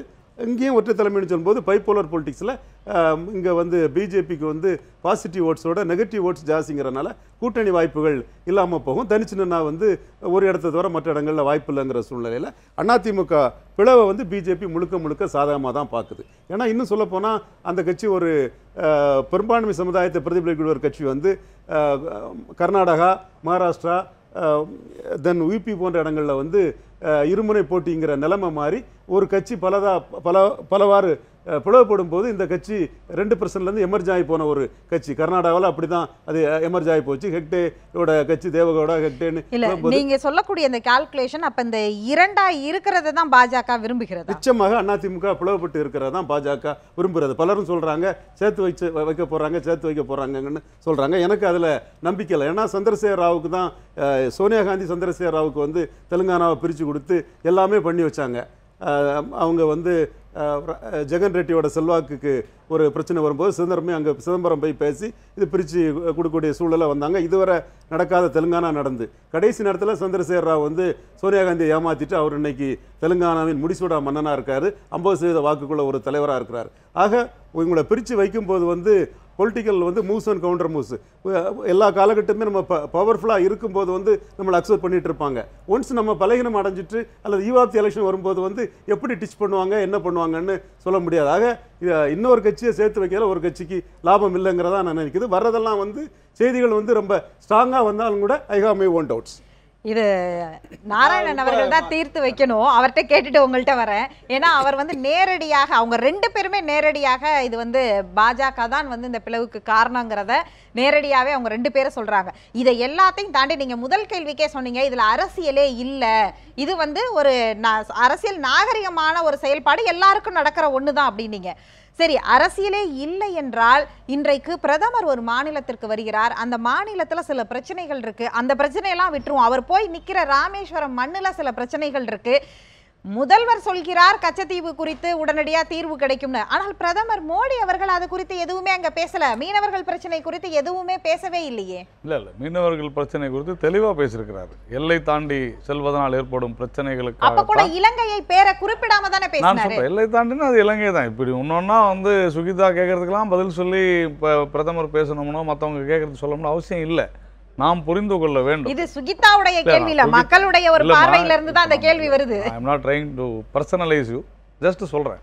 இந்த மாதிரியான கேள்விகள் யார் வேணாலும் கேட்கலாம், அதுக்கெல்லாம் பதில் சொல்லணுன்ற அவசியம் இல்லை. ஏன்னா அதை புரிந்து கொள்ளும் விதத்தில் தான் புரிந்து கொள்ளணும். எல்லை தாண்டினா ராமேஸ்வரத்தில் நீங்கள் சொன்னீங்க, ராமேஸ்வரத்தில் மண்ணில் இருக்கிற பிரச்சனை, எல்லை தாண்டினா அது இலங்கை தான், எல்லாருக்கும் தெரியும். அதில் ஆழ்கடல் மீன்பிடிப்புக்கு என்ன செய்திருக்கிறோம் என்றுன்னு எல்லாருக்குமே தெரியும். அதனால் அது ஆல்ரெடி அது. ஆனால் இலங்கை வந்து அங்கே அதாவது கடல் தொழில் மசோதான்னு ஒன்று கொண்டு வந்திருக்கிறாங்களே, அது இன்னைக்கு முக்கியமான பிரச்சனை இல்லையா அந்த மண் சார்ந்து? இல்லை, அதுக்கும் இன்னைக்கு நடந்த விஷயத்துக்கு சம்மந்தம் இல்லை. நான் மறுபடியும் சொல்கிறேன்.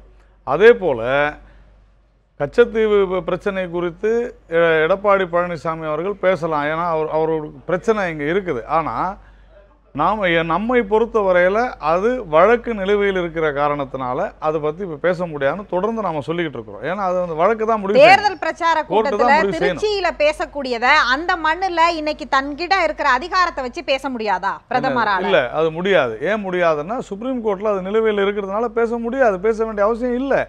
ஏன்னா நான் கண்டிப்பாக சுப்ரீம் கோர்ட்ல வாதாடி பெற்றுக் கொடுக்கிறேன்னு பிரதமர் சொல்லுவாரா?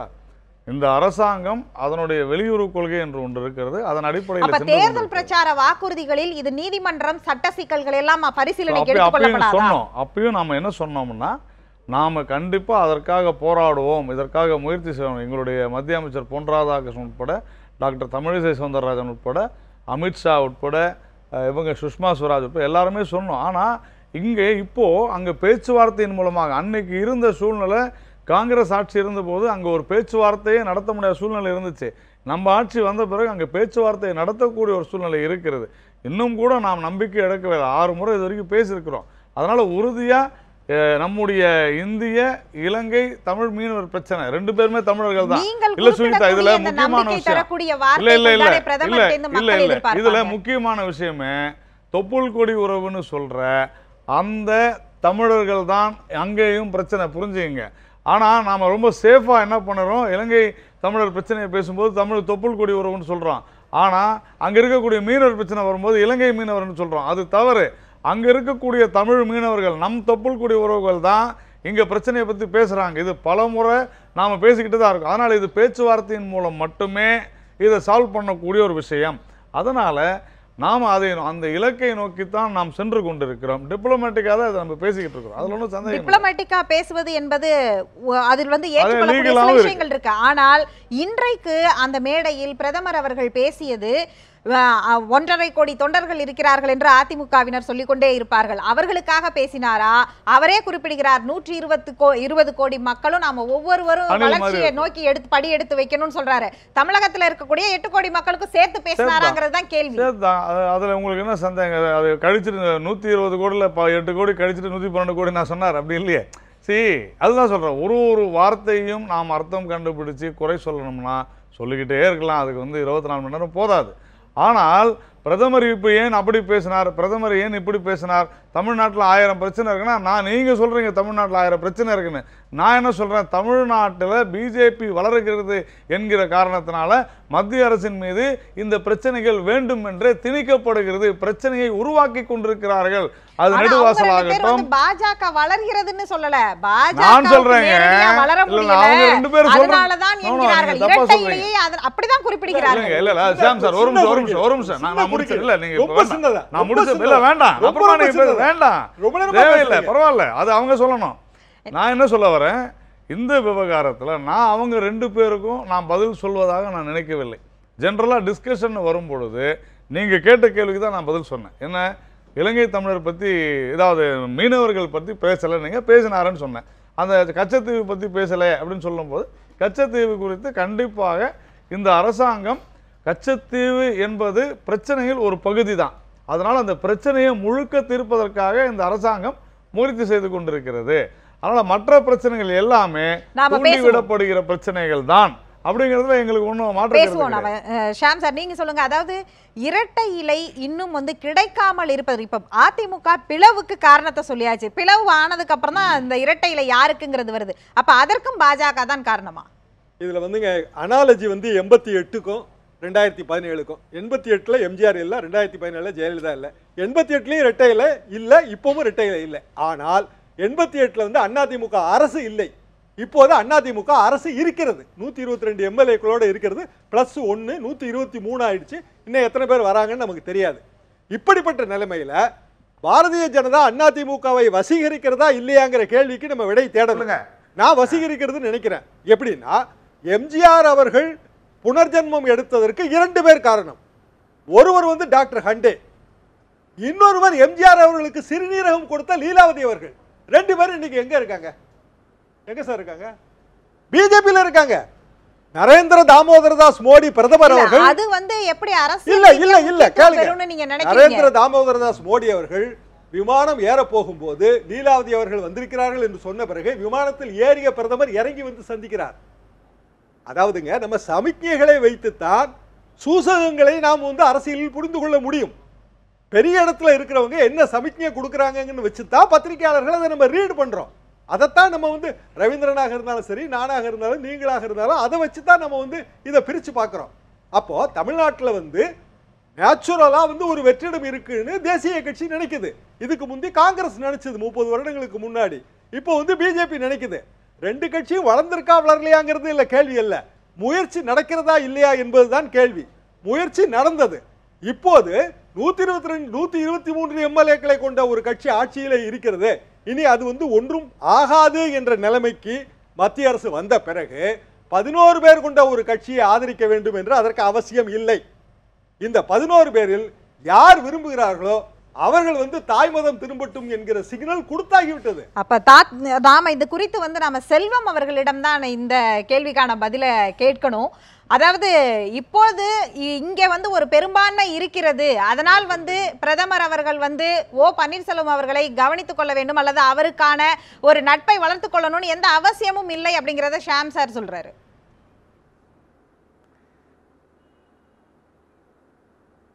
இப்போ நாங்கள் வந்து 123 122+1 அப்படிங்கிறதுல அனைத்து இந்திய அண்ணா திராவிட முன்னேற்ற கழகத்தினுடைய அடிமட்ட தொண்டர்கள் அந்த இயக்கத்தின் வெற்றி தோல்வியை தீர்மானிக்கக்கூடிய அந்த இயக்கத்தினுடைய சிப்பாய்கள் எங்களிடம் இருக்கிறார்கள். அண்ணன் ஓபிஎஸ் அவர்கள் தான் இந்த இயக்கத்தை வழிநடத்த முடியும் என்ற நம்பிக்கையோடு இருக்கிறார்கள். இன்னொரு செய்தி சொல்றேன், இந்த 123 எங்கிட்ட இருக்கிற இன்னும் இருக்கிற 10 பேர் போயிருவாங்கன்னா ஷியாம் அவர்கள் ஒரு கற்பனையை கதாபாத்திரத்தை உருவாக்க முயற்சி பண்ணாங்க. நான் ஒண்ணு சொல்றேம்மா, இந்த 123 ஏன் இன்னும் 23 பேர் 33 பேர் வெளியே போக மாட்டாங்க? 5ஆம் தேதிக்கு பிறகு என்ன நடக்குன்னு பாருங்க.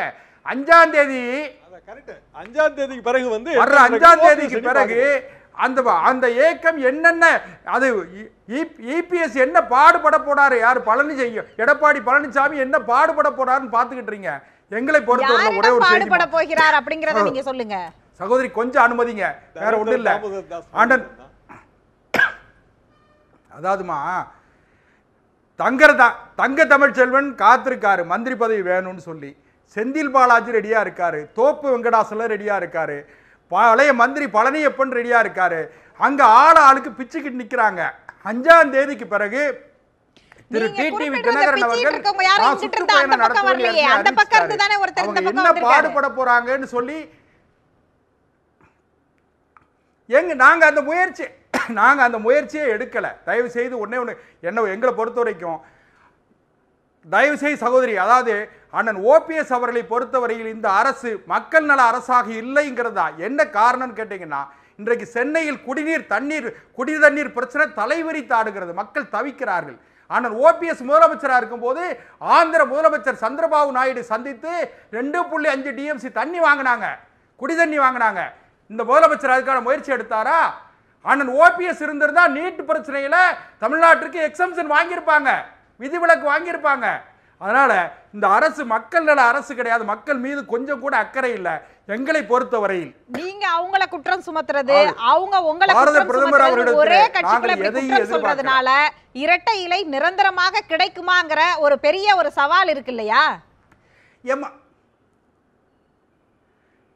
இரட்டை இலை சின்னம் வந்து அண்ணன் ஓபிஎஸ் தலைமையிலான தொண்டர்களின் பலம் நிறைந்த இது எங்களுக்கு தான் கிடைக்கும், அந்த சந்தேகமே வேண்டாம். அவங்க வந்து உத்தரப்பிரதேசத்தை காரணமா காண்பிச்சு எம்எல்ஏக்கள் இருக்கிற எங்களுக்கு தான் கிடைக்கும் அனைவரும் ஏற்றுக்கொண்டு டெஸ்ட் ஆஃப் மெஜாரிட்டி தாங்க தேர்தல் கமிஷன் முன்னாடி இருக்கிற ஒரே வழி. அனைத்து இந்திய இல்ல டெஸ்ட் ஆஃப் மெஜாரிட்டி தானே ஒரே இல்ல. அனைத்து இந்திய அண்ணா திராவிட முன்னேற்ற கழகத்தோட பைலா அண்ணன் ஷியாமுக்கு தெரியும். அந்த பைலா எப்படின்னு கேட்டீங்கன்னா, எல்லாமே தொண்டர்களால் தீர்மானிக்கப்படுவது. புரட்சி தலைவர் எம்ஜிஆர் அவர்கள் இந்த இயக்கத்தை கட்டமைக்கிற பொழுது, நிர்மாணிக்கிற பொழுது இந்த இயக்கம் தொண்டர்களின் இயக்கமா இருக்கணும். இந்த தொண்டர்கள் தான் சின்னத்தை தீர்மானிக்கணும், பொதுச் செயலாளர் தீர்மானிக்கணும். அதனால யாரு போற போக்கெல்லாம் எடுத்துட முடியாது.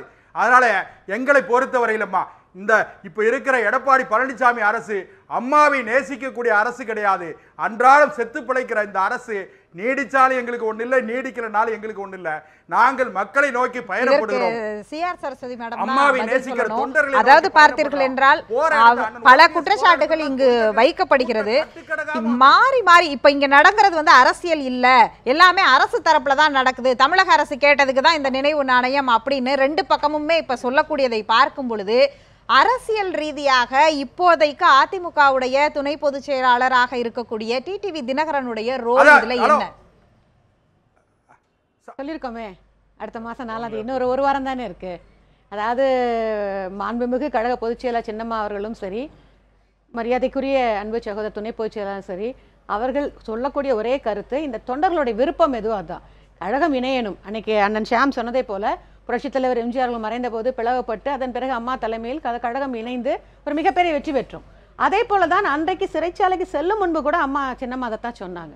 அவர்களை பொறுத்த வரைக்கும் முன்னாள் முதலமைச்சர் திரு ஓபிஎஸ் அவர்களும் சரி, இப்போ இருக்கக்கூடிய திரு இபிஎஸ் அவர்களும் சரி, எல்லோருமே ஒன்றாக இணைந்து அம்மாவுடைய ஆசைப்படி அதைத்தான் அன்னைக்கு துணை பொதுச் செயலாளர் தெளிவா இல்ல, சொன்னார். இப்ப இந்த செல்வம் இல்ல அவர்கள் முடிச்சிடறேன். அதை இந்த அணிகள் இணைய வேண்டும் என்பதற்காகத்தான் நான் ஒதுங்கி இருக்கேன், நான் பாக்குறேன்னாரு. ஆனா அது இணையறதுக்கான வழியே தெரியல. நான் ஆகஸ்ட் 4ஆம் தேதி வரைக்கும் நான் காத்திருப்பேன், அதன் பிறகு என்னோட முடிவை சொல்றேன்னு சொல்லியிருக்காங்க. இன்னும் ஒரு வாரம் தான் இருக்கு. எல்லாருடைய எண்ணமும் என்னை பொறுத்தவரையின் மாண்புமிகு சின்னம்மா அவர்களும் சரி, சகோதரர் டிடி தினகரன் அவர்களும் சரி, நினைப்பது இந்த பிளவுபட்ட கழகம் இணைய வேண்டும், தொடர்ந்து அம்மாவுடைய திட்டங்களை மக்கள்கிட்ட கொண்டு போய் சேர்க்க வேண்டதை தவிர மற்றபடி தனிப்பட்ட முறையில் எந்த விருப்பு வெறுப்புக்குமே அவர்கள் என்னைக்குமே சொன்னதில்லை. கழகம் இணைய வேண்டும், மக்களுக்காக அம்மாவுடைய திட்டங்களை கொண்டு போய் சேர்க்க வேண்டும், தொண்டர்கள் விருப்பத்தை நிறைவேற்ற வேண்டும், தொண்டர்கள் இணையன்னு ஆசைப்படுறாங்க. அதைத்தான் அவங்களும் சொல்லிட்டு இருக்காங்க. ஆனால் பார்த்தீர்கள் என்றால் இப்போது அதிமுகவில் நடக்கக்கூடியது என்ன, இந்த இரண்டு தரப்பில் மட்டுமே தான் பேசப்படுகிறது. பாஜக இத நீங்கள் உங்களுடைய துணை பொதுச் செயலாளரை கணக்கில் கொண்டிருக்கிறதா அப்படிங்கிற கேள்வி வருது. ஏன்னா செல்வம் சொல்றாரு, பாஜக வேட்பாளராக அறிவிக்கப்பட்டதனால் பாஜக தலைவர் ஆதரவு கேட்டாரு அப்படின்னு ஒரு காரணத்தை சொல்றாரு. அந்த காரணப்படி இங்க கேட்டிருக்கணும் இல்லையா? பாஜக எங்களோட உட்கட்சி பிரச்சனை நினைச்சிருக்கலாம் இல்லையா? அரசியலா இருந்தா நாங்க பேசுவோம். சொல்லுங்க சார், உள்கட்சி பிரச்சனையில் நாங்கள் எப்படி பேசுவது நினைக்கலாம் அப்படின்னு நினைக்கலாம் இல்லையா? ஏன்னா ஒரே ஒரு நிமிஷம் சார், ஏன்னா இதை பொறுத்த வரைக்கும் கட்சி பிரச்சனை. ஆகவே ஒரு மத்தியில் ஆண்டு கொண்டிருக்கிற ஒரு அரசு என்ன நினைக்கலாம்னா, அரசியல் பிரச்சனைக்கு நாங்க தலையிடலாம், ஒரு உள்கட்சி பிரச்சனை அவர்கள் பேசி முடிவுக்கு வரட்டும் அப்படிங்கிற நினைப்புல கூட மத்திய அரசு இருக்கலாம் இல்லையா? இவர்கள் இருவரும் வைத்த குற்றச்சாட்டுக்கு நேரெதிராக பேசுறீங்க. ரவீந்திரன் சார் தான் இதை சொல்லணும். அதாவது இந்த இரண்டு கட்சிகளும் இப்போது, அதாவது ஒரே கட்சி இரண்டா பிளவுபட்டு நிற்பதும் இந்த அதிருப்தியை பாஜக சம்பாதிக்கணும்னு நினைக்குமா? இல்லை, பாஜக என்னோட பார்வையில்னா பாஜகவோட சில நடவடிக்கைகள், மத்திய அரசு தொடர்புடைய நிறுவனங்களோட நடவடிக்கைகளை பார்க்கும்போது அவங்க அதிமுகவில் சசிகலா அவங்களுக்கு எதிரான ஒரு நெகட்டிவ் போலரைசேஷன் இதை பண்ணுற மாதிரி தான் தெளிவாக தெரியுது. அது சவுத்தாலாவுக்கு எதிராக ஹரியானானாலும் சரி, லல்லுவுக்கு எதிராக பீகார்னாலும் சரி, சரத்பவாருக்கு எதிராக மகாராஷ்டிரானாலும் சரி, அந்த பாணியில் தான் அவங்க செயல்பாடுகள் தெரியுது. காரணம் இப்போ நீங்களே கேட்டீங்க, இவங்க ஆதரவை தெளிவாக எடப்பாடி பழனிசாமிகிட்டையும் பன்னீர்செல்வத்திட்ட தான் கேட்குறாங்க. பட் எலெக்ஷன் கமிஷன் படி அந்த கட்சிக்கு பொதுச் செயலாளர் இருக்கிறது சசிகலாகிட்டையோ அல்ல பொதுச் செயலாளர் இல்லாத டைமில் அந்த பொறுப்பை பார்க்கக்கூடிய துணை பொதுச் செயலாளர்கிட்ட அவங்க ஜனாதிபதி தேர்தலுக்கும் கேட்கல, துணை ஜனாதிபதி தேர்தலுக்கும் கேட்கல. ஜனாதிபதி தேர்தலில் அவங்க கேட்காத போதே ஆதரவு அளிக்கும் போது அந்த அந்த கட்சி சேர்ந்தவரோ நாங்கள் கேட்கலங்கிறதையும் பதிவு பண்றாரு. அது அவர் சொல்லியிருக்கணும். அவர் ஏதோ நீங்க பேசி முடிவுக்காக ஓகே, நான் உங்களோட நேரடியாக ஸ்ட்ராங்காகவே சொல்லுவேன். எங்களை பொறுத்தவரையில் எடப்பாடி பழனிசாமி அவர்கள் அணி ஒரு தலைமையிலும், அதே போல ஓ பன்னீர்செல்வம் அவர்கள் தலைமையிலும் தான் அதிமுக செயல்படுகிறது. ஒன்று. இரண்டாவது, இல்ல அது இல்ல, ஒரு நிமிஷம், அதை நீங்க கேட்டதுனால சொல்றேன். எடப்பாடி பழனிசாமி அவர்கள் அந்த அணியை சார்ந்தவர்கள் ஆளும் கட்சி கூட தெளிவாக எங்களுக்கும் சசிகலா தினகரன் அவர்களுக்கும் உறவு இல்லை என்று தெளிவாக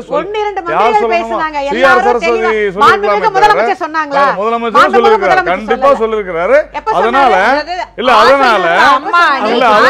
புரட்சி தலைவி நான் முடிச்சிடுறேன். இல்ல நான் முடிச்சிடுறேன். நீங்க ஒப்பிட்டு பாருங்க, பீகார்ல மகா கட்பந்தனுக்கு தானே மேண்டேட். அப்ப மகா கட்பந்தனுக்கு மேண்டேட்னு போடும்போது மகா கட்பந்தன்ல இருந்து ஒரு கட்சி விலகணும்னு நினைக்கும் போது மகா கட்பந்தனை கூட்டித்தானே அவங்க பேசியிருக்கணும். ஆனா அவரு விலகிட்டு உடனே பிஜேபியோட கூட்டணி வைக்கிறதுக்கு மக்கள் ஓட்டு போடலையா நிதிஷ்குமாருக்கு? ஆனா அந்த முடிவு அவர் எடுக்கிறாரு. பிஜேபி அதுக்கு ஓகேன்னு சொல்லுது, தவறு கிடையாது. ஒரு மத்திய ஆளுங்கட்சி ஒரு மாநிலத்தை பிடிக்கணும்னு ஏன் நினைக்குதுன்னா, 2019 வரவிருக்கிற பாராளுமன்ற தேர்தலுக்கு கவுபெல்ட் என்று சொல்லப்படுகின்ற வட மாநிலங்கள்ல இருக்கிற ஒரு கிட்டத்தட்ட 200-220 சீட்ல அதிகபட்ச சீட் பிடிக்கணும். அதே அனாலிசிஸ் 2019 பாஜகவுடைய டார்கெட்ங்கிறது பிராந்திய கட்சிகளை அதே அனாலிசிஸ் இங்க இருக்கு. சவுத் பழைய ஒன்றுபட்ட ஆந்திரா, தமிழ்நாடு, கர்நாடகா, கேரளா நாலுலயும் சேர்த்து 120-130 சீட் இருக்கு. அதுல அதிகபட்ச சீட்டை பிடிக்கணும்னு தவறு இருக்கு. சந்திரபாபு நாயுடு ஒரு பிராந்திய கட்சி தான். அதே போல சந்திரசேகர் ராவ் பிராந்திய கட்சி தான். அதனால் அது சிதைக்க வேண்டும் என்கின்ற ஆசை நமக்கு இல்லை. ஆனா நாங்கள் அரசியல் செய்வதன் மூலமாக அவர்களுடைய கட்சி கீழே போவதற்கு உங்களுடைய பெயர் சிதைந்து போகிறது என்றால் அதற்கு நான் பதில் சொல்ல முடியாது. முடிக்கவே இல்ல. நீங்க அதோட சேர்த்து இந்த கேள்வியை உங்ககிட்ட நான் முன் வச்சிடுறேன். அதாவது இந்துத்துவாவை இப்போது திராவிட எனக்கு ஒரு வாய்ப்பு வரேன் சார், உங்ககிட்ட வரேன். அதாவது திராவிடம் பின்புலம் கொண்ட ஒரு அதிமுக தொண்டர்கள் இந்துத்துவாவை ஏற்றுக்கொள்வார்கள். நீங்க பிஜேபி எல்லா இடமுமே இந்துத்துவா வச்சு தான் இப்போ ஜெயித்துட்டு இருக்குன்னு நினைக்கிறீங்களா? முன்னாடி வந்து அவங்க இந்துத்துவா மட்டும்தான் பண்ணுவாங்க. இப்போ பல ஒரு மிக்சர் காக்டெயில் மாதிரி இந்துத்துவாவோட சேர்ந்து அவங்க அங்கே எடுத்தது வந்து ஆண்டி முலாயம் சிங் யாதவ் வெளிப்படையாகவே பச்சையாகவே சொல்லி எடுத்தாங்க. அதுவும் பிரைம் மினிஸ்டரோட பேச்சிலே வந்து மறைமுகமாக அந்த ஓட்டர்களுக்கு தெரியக்கூடிய அளவுக்கு தான் அவங்க பண்ணாங்க. மகாராஷ்டிராவில் வந்து ஆண்டி சரத் பவார் இதை பண்ணாங்க. ஸோ வந்து அதே மாதிரி அவங்க வந்து நெகட்டிவ் போலரைசேஷனுக்கு இங்கே பதிவு பண்ணி வச்சிருக்கிறது வந்து சசிகலா, ஆன்டி சசிகலா அவங்க அதை பண்ணுறாங்க, தெளிவாக பண்ணுறாங்க. ஆக நீங்கள் வந்து இங்கே வந்து இந்துத்துவ மக்களுடைய எண்ணம் எப்படி இருக்குதோ அப்படின்னு சொல்லுங்களேன், அதையும் எப்படி சொல்கிறீங்க? அப்போ ஸோ அவங்க இதை பண்ணுறாங்க. இல்லை நீங்கள் வந்து நாங்கள் தெளிவாக சொல்கிறேன், நீங்கள் அவங்க சரத்பவார்லாம் 20% ஓட்டு எடுத்தவர், லல்லு பிரசாத் யாதவ் வந்து இன்றைக்கும் பீகாரில் நம்பர் 1 லீடர் அவர் தான். ஆனால் இங்கே வந்து இவங்க ஓட்டு என்னன்னு தெரியாது, மக்கள் என்னன்னு அவர் சொல்கிறாரு, அதுக்குள்ளே நான் டிஸ்பியூட்டு போக வரல. பட் அவங்க எடுக்கிறது இந்த மாதிரிப்பட்ட ஒரு பாயிண்ட் எடுத்து அதில் நெகட்டிவாக போலரைஸ் பண்ணுறது தான் பண்ணுறாங்க. அதுக்கு இங்கே தமிழ்நாட்டில் வந்து இதை தான் பண்ணியிருக்காங்க. அதனால தான் இவங்க பொதுச் செயலாளராக இருந்த முறை கூட அவங்கள்ட்ட ஆதரவு கேட்காம முதலமைச்சரோட ஆதரவு கேட்டுட்டு நிறுத்திடுறாங்க. 2 பிரசிடென்ட் எலெக்ஷன் சரி, வைஸ் பிரசிடென்ட் எலெக்ஷன் சரி. மற்றபடி அவங்க வந்து எது சரியோ அதை செய்திருக்கிறோம், அவ்வளோதான். தமிழ்நாட்டை பொறுத்தவரை அவங்க இந்துத்துவாவை மையப்படுத்தி அவங்க நகரல. கேட்கப்பட்ட கேள்வியானது வந்து அதிமுக தொண்டர்களுக்கு மோடி குறிவைப்பதாக சொல்லப்படுவது யதார்த்தமா அபத்தமா அப்படின்ற கேள்வி கேட்கப்பட்டிருந்தது. அதிமுக தொண்டர்களுக்கு மோடி குறிவைப்பதாக சொல்லப்படுவது யதார்த்தம் அப்படின்னு 67% பேர் வந்து வாக்களித்திருக்கிறார்கள். அபத்தம் என்று 33% பேர் வாக்களித்திருக்கிறார்கள். மீண்டும் ஒரு முறை பார்த்து விடலாம்.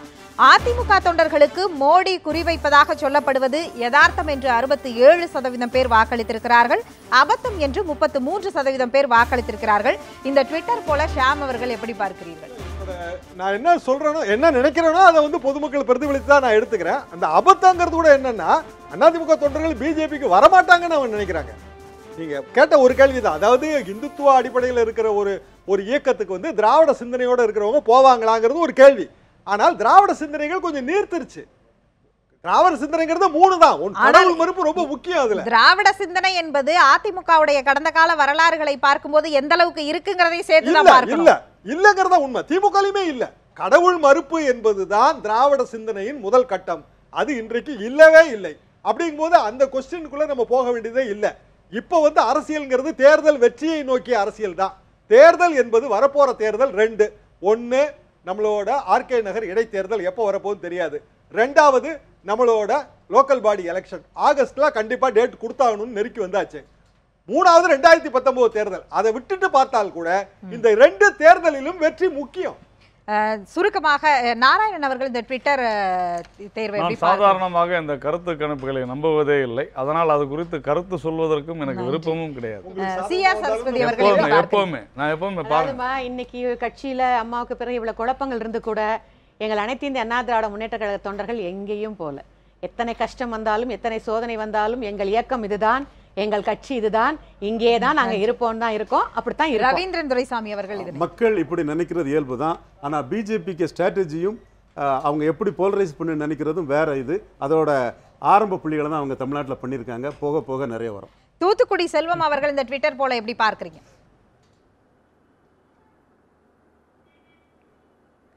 அதாவதுமா, அனைத்து இந்திய அண்ணா திராவிட முன்னேற்ற கழகத்தின் தொண்டர்கள் அண்ணன் ஓபிஎஸ் அவர்களை நம்பியிருக்கிறார்கள், அவரை ஆதரிக்கிறார்கள், அவரை பின்பற்றுகிறார்கள்.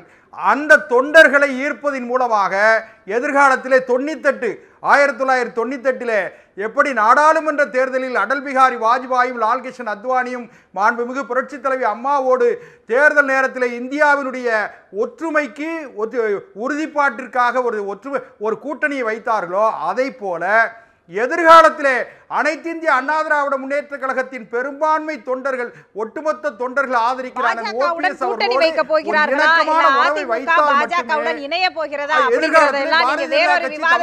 எடுத்துட்டு போறீங்க. நிகழ்ச்சியில் பங்கேற்ற அனைவரும் உங்களுடைய கருத்துக்களை பகிர்ந்து கொண்டதற்கு நன்றி.